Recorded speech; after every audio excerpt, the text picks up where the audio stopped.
गुरुदेव के चरणों में कोटि से नमन।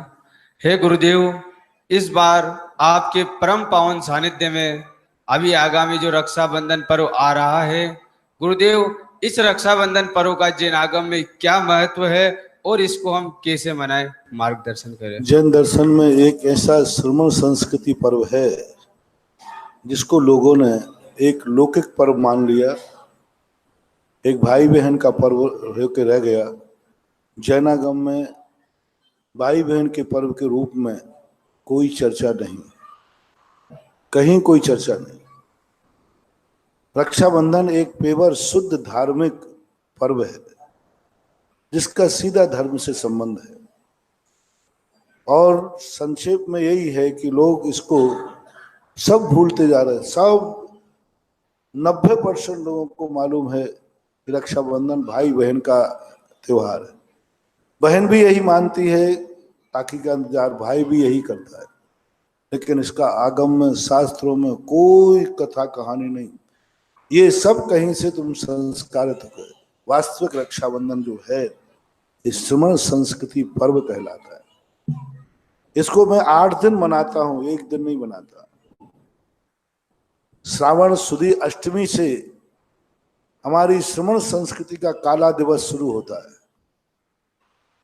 जिस दिन 700 मुनियों पर हस्तिनापुर के अंदर घोर उपसर्ग शुरू हुआ था, वो थी श्रावण सुदी अष्टमी, और 7 दिन तक निरंतर उनके पितर जो अत्याचार रह गए, वो यदि प्रसंग आएगा तो हम कथा में कभी सुना देंगे।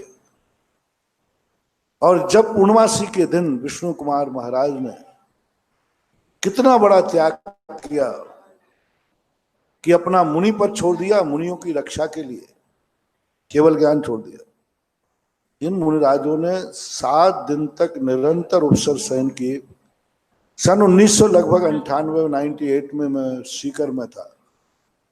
शाम को, कल भाई रक्षाबंधन था, एक दिन पहले बच्चों से पूछ लिया। मैंने कहा भाई, एक के पहले 2 दिन पहले मैंने कि रक्षाबंधन का क्या अर्थ है। जितने बड़े बूढ़े थे सबने यही कहा, भाई बहन से राखी बनना है। मैंने कहा हमारा मूल धर्म तो गायब हो गया। उसी दिन शाम को मैंने प्रवचन दिया, और सुबह सुबह सभी घरों से, प्राय जितने घर लोगों तैयार हुए, अपने घरों से गाजे बाजे के साथ 700 श्रीफल मंगवा करके मुनिराजों को चढ़ाया। हम मुनि भक्ति तो करते हैं, मुनियों के जय जयकार बोलते, मुनि भक्ति करते। उन 700 मुनियों ने 7 दिन तक घोर उपसर्ग सहन किया, और उसके बावजूद भी अपने मुनि पद से डिगे नहीं। क्या ऐसे महा अतिशयकारी चमत्कारी मुनिराजों के चरणों में साल भर में एक नारियल चढ़ाने का हमारे पास शक्ति नहीं है? क्या एक अर्घ हम नहीं चढ़ा सकते 700 मुनियों को? और मुनियों का पर्व था, सब भूल गए। और अधिकतम यदि कोई बात आई तो बस सामूहिक पूजा कर लेते हो। सप्त सैकड़ा मुनीसो जान, रक्षा करे विष्णु भगवान, परम गुरु होए जय जय। 3 चावल रखे और 7 सैकड़ा को निपटा दिया। एक बादाम में 7 सैकड़ा निपट गए। तब मुझे आया कि हे भगवान, इन श्रावकों को कैसे समझाऊं। 700 मुनियों ने अलग अलग उपसर्ग सहन किया, और 700 मुनि विजेता हुए, तो कम से कम अपन एक एक मुनिराज को एक एक श्रीफल सहित अर्घ्य चढ़ावे। यह है सच्ची मुनि भक्ति। जय जयकार बोलना तो सब जानते हैं। 700 मुनियों को एक एक, हर मुनि के नाम से, उन मुनि के नाम लेकर, संख्या नंबर लेकर के, और उनको एक श्रीफल सहित एक परिवार की तरफ से अर्घ्य चढ़ना चाहिए। यानी एक परिवार 700 श्रीफल चढ़ावे। और पहली बार मैं किसी पूजाओं में नहीं बैठता, मात्र इस पूजा को मैं खुद अपने मुंह से अर्घ्य बोलता हूं, क्योंकि मैं भी चाहता हूं कितना भी कठोर उपसर्ग आ जाए, कभी मैं मुनि पद से डिगू नहीं। और हमारे शास्त्रों में रखा है, जो जिसकी पूजा करता है उसमें वैसे गुण आ जाते। जैसी पूजा करेगा, उपसर्ग विजेता की पूजा करेगा तो उपसर्ग जीतने की शक्ति आएगी। तो हमने सोचा कि कभी जिंदगी में जन्म जन्मांतरों में कभी उपसर्ग आए तो 700 मुनियों के अर्घ बोल करके और एक परिवार 700 श्रीफल चढ़ाएगा। उसकी व्यवस्था है, पंडाल में बनेगा एक मंडप, जितने परिवार आ जाएं। पिछली बार लगभग 100 परिवार के लगभग थे, 100 परिवारों ने श्रीफल चढ़ाए थे, 700। ऐसा पहाड़ बन गया था, उसको देखने के लिए पूरा किशनगढ़ आए थे। तो ये श्रीफलों के लिए हर परिवार का व्यक्ति 700 श्रीफल लाएगा, एक स्थान पर चढ़ाएगा और पूरा परिवार खड़ा होकर विधान के उनको एक टेबल दी जाएगी, वहां अर्घ्य दिया जाएगा और वो वहां पूरा परिवार मिलकर चढ़ाएगा श्रीफल। यहाँ जो मंडप में स्थान बना जाएगा, एक परिवार का एक व्यक्ति आकर के और यहाँ 700 श्रीफल चढ़ाएगा। 100 श्रीफल के बाद परिवार का दूसरा व्यक्ति भी आ सकता है। तो एक ऐसी श्रमण संस्कृति के प्रति श्रद्धा है, अभिव्यक्ति है, जिससे श्रमण संस्कृति का मस्तक ऊंचा उठता है। भगवानों की पूजाएं तो तुम बहुत करते हो, लेकिन मुनियों की पूजा के संबंध में कोई प्रावधान, कोई शास्त्रों में, पंडितों ने तो मुनियों की पूजाओं को निकाल ही दिया। कोई विधान नहीं है श्रमण संस्कृति का। अनंत भगवान की पूजा तो है, क्योंकि इनको मुनि बनना ही नहीं है। ये मुनि की पूजा करके उपद्रव मूल क्यों लेंगे? मुनि बनना ही नहीं, मुनि बनने से तो इनकी घृणा है। और बल्कि ये और कहते हैं, मुनियों के रक्षाबंधन पर इतना श्रीफल चढ़ाना वेस्टेज है, इनकी बुद्धि मारी गई है। तथागत लाखों श्रीफल चढ़ते हैं साहब। अरे भाई, ऐसे मुनिराजों को श्रीफल तो छोड़ो, सोने के श्रीफल चढ़ाए जाएं तो कम है।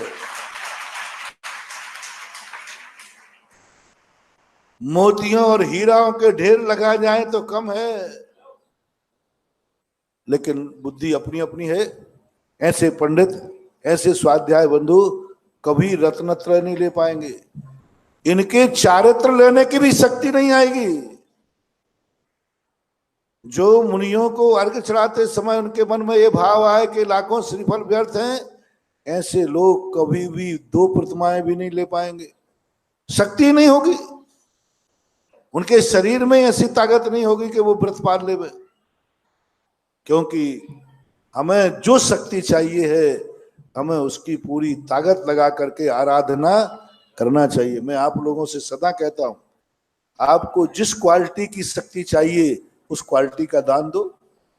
धन चाहिए तो धन का दान दो, निरोगता चाहिए तो औषधि का दान दो, भोजन चाहिए तो आहार दान दो, मकान चाहिए तो आवास दान दो, गाड़ी चाहिए तो रथ दान दो।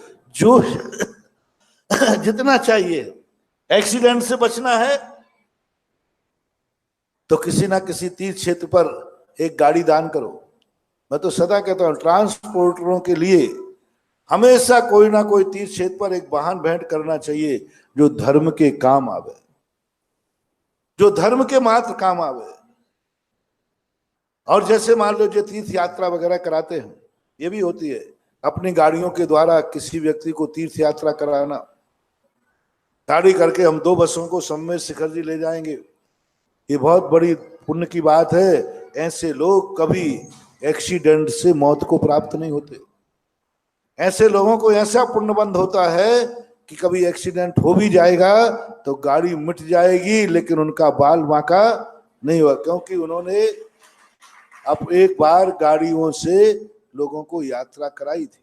जैसे अभी शिविर का प्रसंग चल रहा है, आप लोग शिवरार्थियों के लिए गाड़ी दे रहे हैं, 10 दिन तक उस गाड़ी में धर्मात्मा बैठेंगे, वो भी धर्म की रक्षा के लिए बैठेंगे। तो ऐसी गाड़ियों में बैठने वाले, देने वालों के लिए 10 दिन के अंदर उनको ऐसा पुण्यबंध हो जाएगा कि कई बार उनके एक्सीडेंट होंगे तो कुछ भी बिगड़ने वाला नहीं, और गाड़ी भी बचेगी और जान भी बचेगा, क्योंकि पुण्य तो हमारे लिए चाहिए। इसी प्रकार से यदि कोई चाहता है कि मैं कम से कम इतनी ताकत आ जाए कि मरने के पहले मुझे 2 प्रतिमाएं मिल जाए, कम से कम मुझे चारित्र लेकर मेरा मरण हो, जन्मांतरों में मैं मुनि बनकर मोक्ष जाऊं। तो जिनको संयम से प्रीति है, संयम के प्रति है, वे रक्षाबंधन में 700 मुनियों की पूजा में भाग लेवे। कुछ नहीं बंधुओं, कुछ नहीं है, तुमको पैसा है, कुछ नहीं। पापों में देखो किस तरीके से बहता है पैसा। क्या 2, 5, 10 हजार रुपए के श्रीफल आएंगे, क्या होगा? लेकिन अपने मन में ऐसा पूर्ण बंध हो गया, बेटा 700 श्रीफल में कितना लगे, कितना मान ले, जो भी मान लो, 8-10 हजार रुपये जो भी लग जाए, इतना लगेगा। यदि एक एक्सीडेंट में यदि आपके प्राण बच गए तो वे प्राण कितने के?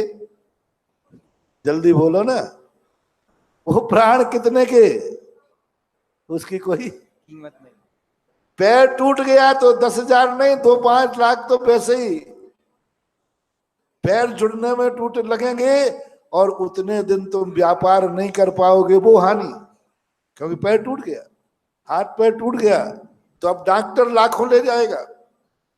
और हो सकता है कि ये 10 हजार रुपये के कारण से तुम्हारी जिंदगी में ऐसा आ जाए कि ट्रेन का एक्सीडेंट हो और तुम साबुत निकल के वापस आ जाओ तो बच जाओ।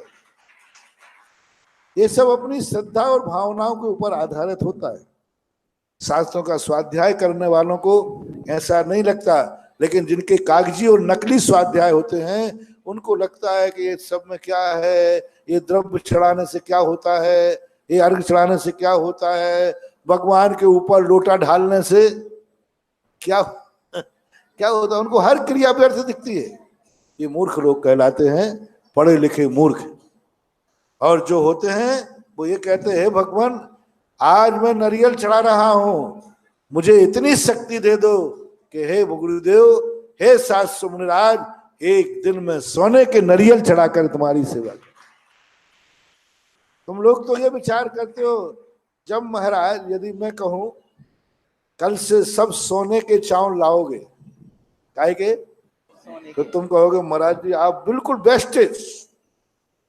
जब धान के चावलों से पूजा हो सकती है तो सोने के क्यों? ये कलयुगी बनियों की बात कर रहा हूं और चतुर्थकालीन जैनियों की बात कर रहा हूं। चतुर्थकालीन जैनी जब चावलों से पूजा हो सकती थी तो गजमोती से क्यों? भगवान का दर्शन चावल से होता है कि नहीं? बोलो भाई, होता है। तो फिर गजमोती क्यों? क्यों गजमोती? क्या जरूरत पड़ी थी? जो काम चावलों से निपट सकता है उसमें गजमोती चढ़ाने की कोई जरूरत नहीं है।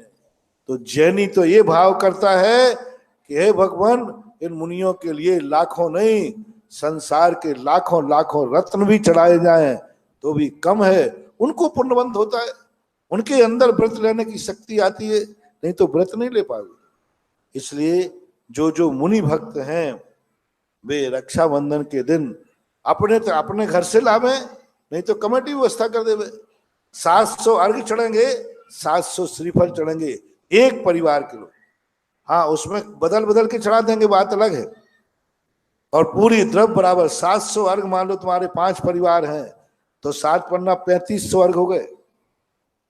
5 लोगों ने चढ़ाया तो 7 पन्ना 3500 अर्घ हो गए तुम्हारे। तो वो 3500 अर्घ और श्रीफल सहित ये 98 से परंपरा चल रही है। हमें तो बहुत ताकत मिली है। उन 700 मुनियों के अर्घ बोलने के बाद हमारी बैटरी साल भर के लिए तैयार हो जाती, चार्ज हो जाती। उन 700 मुनियों को बड़ी श्रद्धा से अर्घ चढ़ाता हूं और साल भर के लिए हम बिल्कुल निश्चिंत हो जाते हैं कि अब साल भर हमारे लिए कोई कितने भी परिस्थिति आए हमारा कुछ भी नहीं बिगड़ता। परिस्थिति आए तो क्या, परिस्थिति ही नहीं आती, बिगाड़ने का सवाल।